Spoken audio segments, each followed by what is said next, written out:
بسم اللہ الرحمن الرحیم۔ السلام علیکم ناظرین۔ حضرت جبرائیل علیہ السلام نے دوزخ میں ایسا کیا دیکھا کہ وہ آپ صلی اللہ علیہ وآلہ وسلم کے پاس آ گئے؟ دوزخ کے کتنے درجے ہیں؟ گناہگار مسلمانوں کو کس درجے میں رکھا جائے گا؟ کتنے دن تک آپ صلی اللہ علیہ وآلہ وسلم نے صحابہ سے بات نہیں کی اور آپ صلی اللہ علیہ وآلہ وسلم کتنے دن تک روتے رہے؟ ناظرین، ان سب کے متعلق ہم اس ویڈیو میں تفصیل سے بتانے جا رہے ہیں، اس لیے ویڈیو کو مکمل دیکھنا تاکہ بات آپ کو اچھی طرح سمجھ آ جائے۔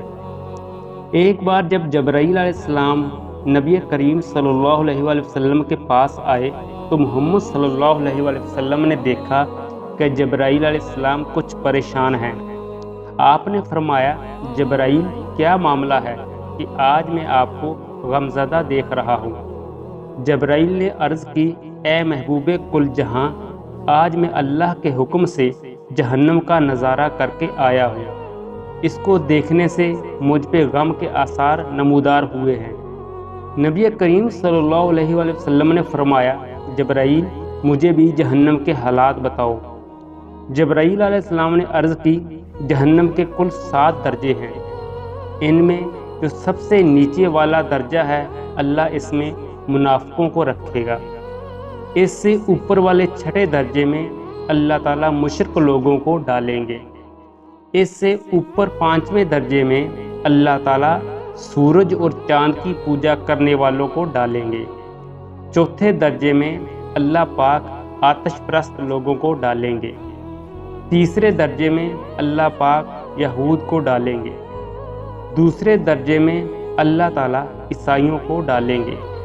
یہ کہہ کر جبرائیل علیہ السلام خاموش ہو گئے تو نبی کریم صلی اللہ علیہ وآلہ وسلم نے پوچھا، جبرائیل آپ خاموش کیوں ہو گئے؟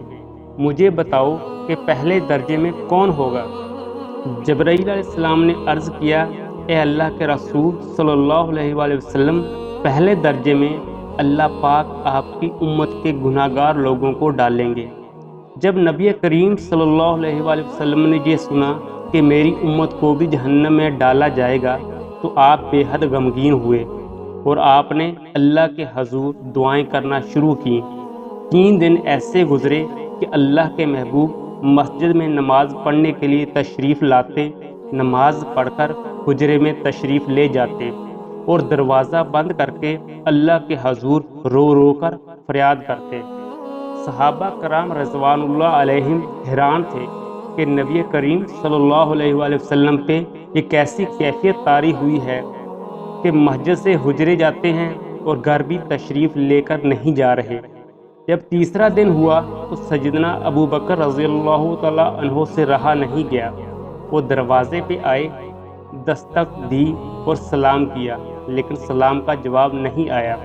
آپ روتے ہوئے سیدنا عمر رضی اللہ تعالیٰ عنہ کے پاس آئے اور فرمایا کہ میں نے سلام کیا لیکن سلام کا جواب نہ پایا، لہٰذا آپ جائیں، آپ کو ہو سکتا ہے سلام کا جواب مل جائے۔ آپ گئے تو آپ نے 3 بار سلام کیا لیکن جواب نہ آیا۔ حضرت عمر رضی اللہ تعالیٰ عنہ نے سلمان فارسی علیہ کو بھیجا لیکن پھر بھی سلام کا جواب نہیں آیا۔ حضرت سلمان فارسی رضی اللہ تعالیٰ عنہ نے واقعے کا تذکرہ علی رضی اللہ تعالیٰ عنہ سے کیا۔ انہوں نے سوچا، جب اتنی عظیم شخصیات کو سلام کا جواب نہ ملا تو مجھے بھی خود نہیں جانا چاہیے، بلکہ مجھے ان کی نور نظر بیٹی حضرت فاطمہ الزہرا علیہ کو اندر بھیجنا چاہیے۔ لہٰذا آپ نے فاطمہ الزہرا رضی اللہ تعالیٰ عنہ کو سب احوال بتا دیا۔ آپ حجرے کے دروازے پہ آئیں، ابا جان السلام علیکم۔ بیٹی کی آواز سن کر محبوب کائنات اٹھے، دروازہ کھولا اور سلام کا جواب دیا۔ ابا جان، آپ پر یہ کیا کیفیت ہے کہ 3 دن سے آپ یہاں تشریف فرما ہیں؟ نبی کریم صلی اللہ علیہ وآلہ وسلم نے فرمایا کہ جبرائیل علیہ السلام نے مجھے آگاہ کیا ہے کہ میری امت بھی جہنم میں جائے گی۔